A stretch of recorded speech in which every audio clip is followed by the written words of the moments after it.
Back at it here, had a couple of days off, a few things going on. And I've discovered two of the problems I'm having in coloring this. Well, three actually. One I've mentioned before, I'm just not good at color. I knew a lady in Boston who did refinishing, and man, she could do colors like you wouldn't believe. She'd look at some color across the room and tell you exactly what the components were. Incredible talent. But the two problems I discovered is, one, in carving this, I did not include the spaces between these frond starts that are just bushy bits of red, and that's why I have trouble getting the red in here, because that's all in the bushy part. I've compensated for that with this red background and sticking to the surface afterwards, so I've got that pretty much handled. The other problem I discovered is the image that is showing on my phone when I go to this is different than what I see in real life. And here I've taken a picture of the bark close up and my carving close up, and you can see in the pictures they're pretty much in agreement, and it's only in real life where this one looks so much more red. So I'm going to continue on with those things in mind, see where we can get. I might do a little experiment first on an idea I have. This is a close-up of the image I'm going to be trying to duplicate. And I'm going to do that on a test piece of wood to see if stippling the darker and lighter colors into the gray works while it's wet, as opposed to waiting for it to dry. It actually looks like I'd be better off waiting for it to dry because the points are very distinct. But I want to give it a shot. So here we go. And of course we hope we don't run out of white paint, because I'm pretty low on my, one of them I've used up one tube completely, and the other one is getting there. So I'm starting with a painted piece of wood because this surface has now been sealed with paint. So I am painting on paint instead of bare wood, which is nice to see. What I mean by it being now sealed is you can see that I have a sealed surface there as opposed to a stained wood surface. And I'm going to start with gray, a very, very, very light gray. As you see, the overall light gray is light gray. And then a little bit of burnt sienna and yellow to get that beige tone to it. So that's where we're starting. The trick is limiting how much black I put on this. Oh, look at that, that's already way too dark. Okay, and I'm going to just use that dark gray that's on the knife. Okay, there we go. Even with that, this tiny amount, it's already quite gray. Okay, but that's pretty good. Alright, it clearly does want some red. No, brown, but that's burnt sienna. Look at, again, that tiny amount, how much it affects the... I'm probably going to run out of white before I finish this. Okay, I think I can live with this. The yellow, tiny bit of yellow. There's a lot more white. I'm definitely going to have to go get some more white. You know what, the heck with the experiment. I'm just going to go with this. So...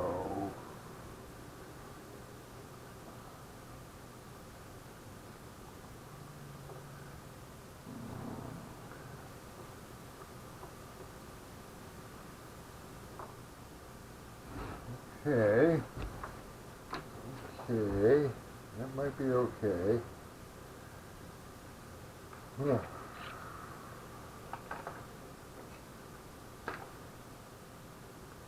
But I'm going to let that set up.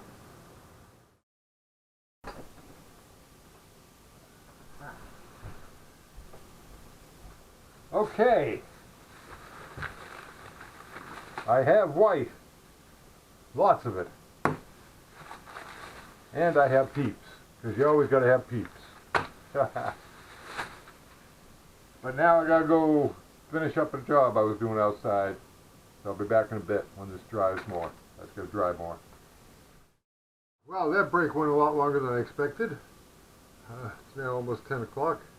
This is nice, not too red. I got lots of white now. So we're going to go ahead and mix up new gray, light gray. Try to get a nice light gray, but definitely gray on there. I want gray on there. So, white it is. You can be generous with the white now because we've got a ton of it. This was only $3, so it's not a big deal. And black, we're just gonna touch. That is just too much. There we go. Now you watch what will happen. I mean, there's barely any there. And look at that. Oh my God. That amazes me. How potent the black is. Yeah, now I'm right back to that very dark gray. Now, because I need a very, very light gray. So we're going to go, we'll use that to blend with the white. Getting air bubbles and water now out of this. So that's some pretty wet white. I'll tell you, I like this brand better. King Art was the big set I got, and the others, Royal Langnickel, I like that stuff better. Again, we're just going to take a little tiny bit of, look at that, there's even got black on it. Wow. Wow, look at that, okay. So basically a dirty palette knife into the pure white. Another thing is I got to make sure I got enough paint here to do a full pass. Okay. That looks more than enough. We're going to go with that. I still see too much red in that picture. Yeah, I do want a definite gray tone here. Yeah, there we go. Okay, that's clearly gray. Good. Okay. There we go. Okay, this is definitely giving me a little gray tone.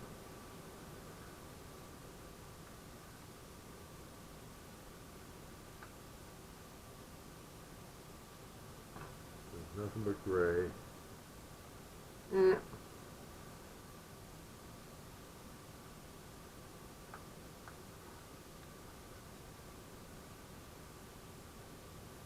There you go. Okay, here we go again. Now this morning I went out and I got a couple of pieces of actual frond, not from the tree I'm doing, but from other trees where they'd naturally fallen off. And you can see that's quite a ways away. But that's pretty close to the tree I'm doing. So that's what we're going for. And you can see I'm a long ways from that. And this is again part of the camera was showing a much different color image than reality. So clearly we're going to put some more gray in here, with a little bit of red in it, or brown, umber, a little tiny bit of umber. So that's where we're going today. Lots of white, tiny touch of black.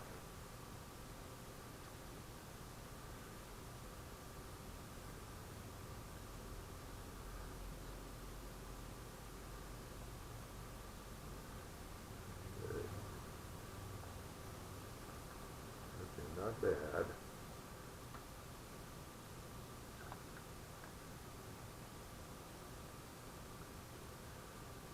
Yeah, okay. That's as close as I'm going to get.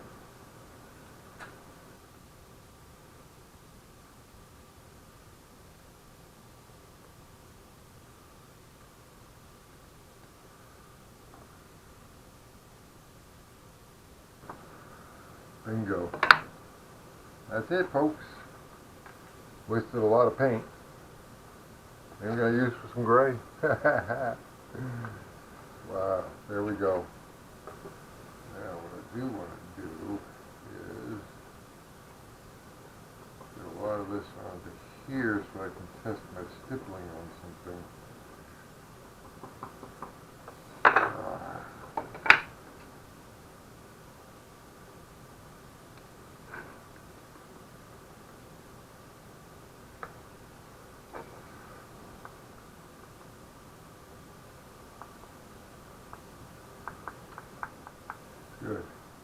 I'll be able to test out my stippling on this. I don't have to spend any more time trying to come up with gray. That's it. That's my base right there. You can see, there it is. Okay. See you in a while.